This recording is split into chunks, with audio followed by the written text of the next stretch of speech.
குருசாமி இல்லாமல் சபரிமலைக்கு செல்லக்கூடாது என்பதன் காரணம் என்ன தெரியுமா? பூதநாத உபாக்கியானத்தில் குருவை பற்றியும் விரத முறை பற்றியும் பந்தள மன்னனிடம் ஐயப்பன் கூறிய சில உபதேசங்கள் என்னவென்றால், எவன் ஒருவன் ஒரு சிறந்த குருவை தேர்ந்தெடுத்து 41 நாட்கள் முழுமையான விரதம் கடைபிடித்து சபரிமலை வருகிறானோ அவனே என் அருளை பெறுவான்.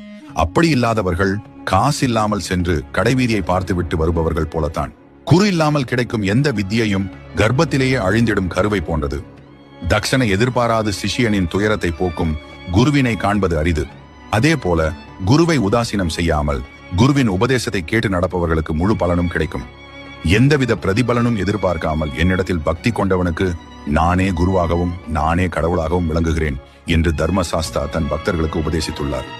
இந்த காலகட்டத்தை பொறுத்தவரை ஒரு சிலர் தாய் தந்தையரின் கையால் மாலை அணிந்து விரதம் இருந்து தனியாக சென்று ஐயனை தரிசிக்கின்றனர்.